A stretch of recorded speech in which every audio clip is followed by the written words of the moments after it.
mga lodi.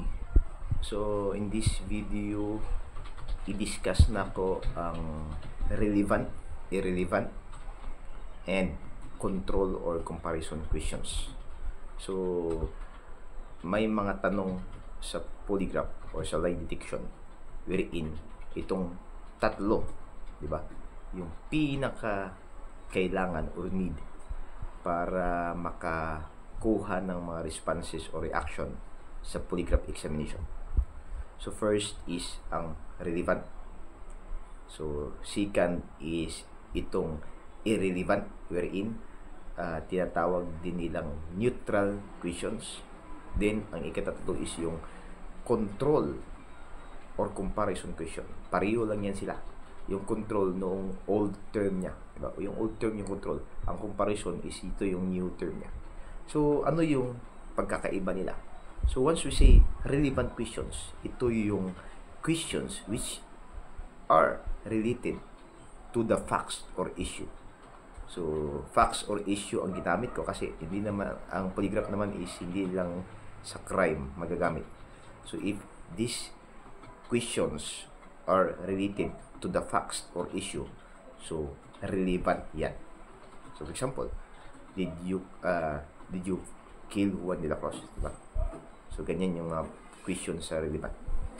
Ang irrelevant or neutral, ito yung walang kinalaman or not related to the facts or issue. So anong example nito? Is your nickname Ninin? Diba? Is your pet name Mimi? Yung mga ganyan. So not related sa crime. While ang comparison or control, diba? May nakita akong video sa TikTok na mali yung pagkakaintindi nila sa control or comparison question. So ang sinabi nila mixture daw ng relevant or irrelevant, hindi, diba? Iba to.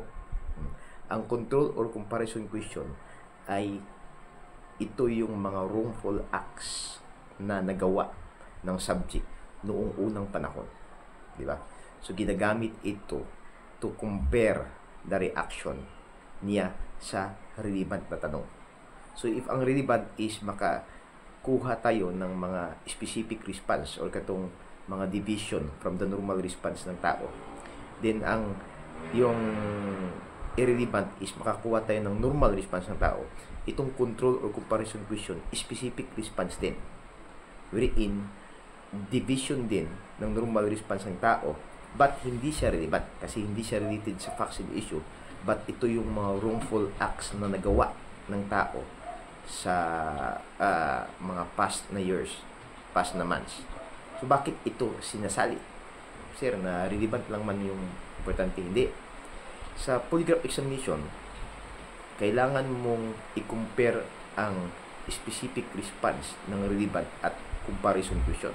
Kasi, ang idea niyan is that if ang tao guilty sa facts and issue, so magpo-focus siya sa relevant questions. Meaning, mag-behave siya or magre-react siya sa mga tanong sa relevant. Example, did you kill Juan de la Cruz, diba? Doon ako mas maraming reaction kaysa mga comparison questions. For example, ang example ng comparison or control question is, in your senior high school day, did you took the money of your mama or mother? Diba? Ito yung wrongful act. So kung guilty ako, mas mag-focus ako sa relevant question. Pero pag hindi ako guilty, mas makafocus ako sa comparison or control question. Kaya may comparison or control question. Diba? So magagawa ako ng ibang video in order to expound ano yung kaibahan talaga ng relevant or control question. So dito natin makikita na technique ito kasi pag ang tao ay hindi guilty, mas mag-focus siya sa mga wrongful acts niya. Pag ang tao ay guilty, mas mag-focus siya sa mga related to the issue na mga facts. So meaning, itong control or comparison question, inilagay ito para malaman natin saan mas mag-react ang tao. So kung mas mag-react siya sa comparison or control question, hindi siya guilty. So meaning, truthful siya. Pero pag mas mag-react siya sa relevant questions, guilty siya. So yan yung kaibahan ng tatlong questions. So, I will make a video i-illustrate ano talaga ang gamit ng comparison or control question. Huwag kayong maniwala na ang control or comparison question is combination ng relevant or relevant.